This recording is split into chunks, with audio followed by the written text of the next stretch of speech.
کیا بات ہے عرفان بھائی، ڈسٹرب لگ رہے ہیں؟ بس یار کیا بتاؤں، میرے ابو مجھ سے محبت نہیں کرتے. کیا مطلب؟ دیکھو نا، جب دیکھو ڈانٹتے رہتے ہیں. ابھی بھی گھر سب کے سامنے مجھے ڈانٹ دیا. ہر بات کے لیے منع کرتے رہتے ہیں، یہ نہ کرو وہ نہ کرو، یہاں نہیں جاؤ وہاں نہیں جاؤ.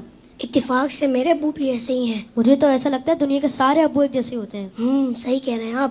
نہ کہیں گھومنے لے کر جاتے ہیں اور نہ ہی کوئی میری فرمائش پوری کرتے ہیں. صرف سنڈے کے سنڈے دیکھنے کو ملتے ہیں، ورنہ صبح جاتے ہیں اور رات کو ہمارے سونے کے بعد آتے ہیں. دوسرے بچوں کے پاپا انہیں مہنگے مہنگے کھلونے اور چیزیں دلاتے ہیں. میرے ابو تو بس مجھے امید ہی دیتے رہتے ہیں. جی ہاں، آپ نے بالکل صحیح کہا. دنیا کے سارے ابو ایک جیسے ہی ہوتے ہیں. وہ خود سے زیادہ اپنے بچوں اور فیملی کا خیال رکھتے ہیں. کیا آپ نے کبھی یہ سوچا کہ کیا ان کا دل نہیں کرتا ہوگا کہ وہ بھی گھر میں رہیں، سکون سے بیٹھ کر آرام کریں؟ پتہ نہیں، شاید چاہتا تو ہوگا. اور جہاں تک بات ہے آپ کی فرمائشوں کی، تو ان کی سیلری ہی اتنی کم ہوتی ہوگی کہ وہ چاہ کر بھی آپ کی فرمائشیں پوری نہ کر پاتے ہوں. ہو سکتا ہے ہماری ضرورتیں پوری کرنے کے بعد ان کے پاس اتنے پیسے ہی نہ بچتے ہوں کہ وہ ہماری فرمائشوں کو بھی پورا کریں. میں نے اس طرح سے کبھی سوچا ہی نہیں. اور جہاں تک آنکھیں دکھانے کی بات ہے تو یہ بھی ان کی مجبوری ہے کہ ان کی ڈیوٹی ہے کہ وہ ہمیں ہمیشہ بری باتوں سے روکیں اور اچھی باتوں کی ترغیب دیں. اچھا فیضان بھائی، یہ بتائیں آپ کی ضرورتوں میں کوئی کمی آئی ہو؟ نہیں تو بالکل بھی نہیں. کبھی ایسا ہوا کہ آپ بیمار ہوئے ہوں اور آپ کے ابو کو آپ کی فکر نہیں ہوئی؟ ہماری بیماری میں سب سے زیادہ پریشان ہونے والے ہمارے ماں باپ ہیں. آپ کے ابو چھوڑ کر کہیں گھومنے چلے گئے ہوں؟ نہیں تو کبھی نہیں. کبھی ایسا ہوا کہ آپ کے ابو نے خود تو کچھ اچھا کھایا اور آپ کو نہ دیا ہو؟ کبھی نہیں. اگر کوئی اچھی ڈش کم ہوتی ہے تو وہ ہمیں دے دیتے ہیں اور کہتے ہیں تم کھا لو، میرا دل نہیں چاہ رہا. اگر یہ پیار نہیں ہے، محبت نہیں ہے، تو پھر کیا ہے؟ ماں اور باپ دونوں ہی محبت کرتے ہیں، لیکن ماں کی محبت نظر آ جاتی ہے اور باپ کی محبت کو محسوس کرنا پڑتا ہے. میں کتنا غلط سوچ رہا تھا اپنے ابو کے بارے میں. لو یو ابو. Love you very much. باپ باپ ہی ہوتا ہے. باپ ایک سایہ دار درخت ہوتا ہے. آج ان بچوں کی باتوں نے مجھے اپنے والد بھی یاد دلا دی ہے. واقعی اچھے کھانے انہوں نے ہمیں ہی کھلائے، اچھی چیزیں انہوں نے ہمیں ہی عطا کی. اور وہ بچے جن کے والدین ان کی فرمائشیں پوری نہیں کرتے نا، انہیں یہ سوچنا چاہیے. صرف میں بچوں سے بات نہیں کروں گا، گھر کے اور بھی افراد ہیں، زوجہ بھی ہے، بیٹی بھی ہے. وہ کہتی ہے ابو آپ ہمارے لیے کچھ لاتے نہیں ہیں. بیوی کہتی شوہر سے آپ کچھ لاتے نہیں. اس بیچارے سے تو پوچھو اس کی مجبوری کیا ہے. صبح سے گھر سے نکلتا ہے، چاہے سردی ہو چاہے گرمی ہو. کوئی موٹر سائیکل پر جاتا ہے، کوئی بس پہ بیٹھ کے جاتا ہے، کوئی دو بسیں بدل کے جاتا ہے، بارش میں بھی جاتا ہے. کیوں جاتا ہے؟ کہ چھٹی کروں گا تو تنخواہ کم ہو جائے گی.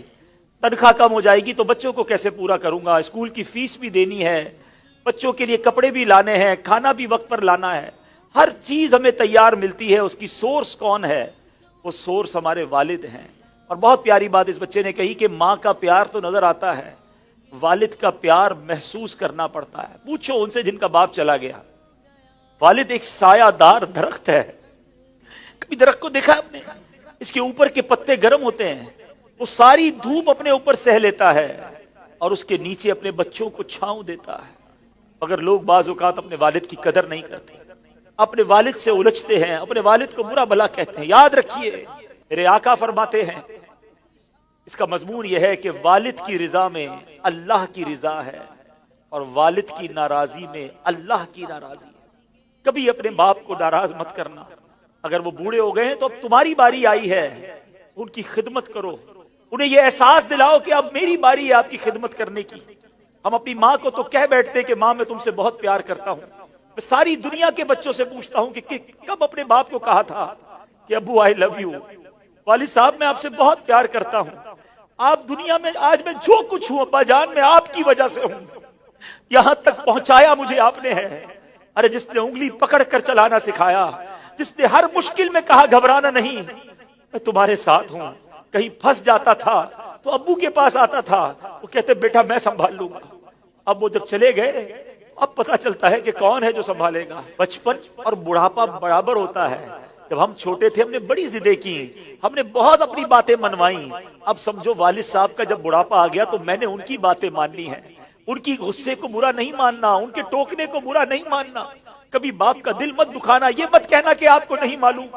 ارے اسے کہتے ہو کہ نہیں معلوم جس نے ہمیں چلنا سکھایا، جس نے ہمیں کھڑا ہونا سکھایا، ہر مشکل میں جس نے ہماری مدد کی. خدارا میں ساری دنیا کے بیٹوں سے، ساری دنیا کی بچیوں سے، ساری اولاد سے گزارش کرتا ہوں، اگر تمہارے والد زندہ ہیں ان کو خوش رکھنا.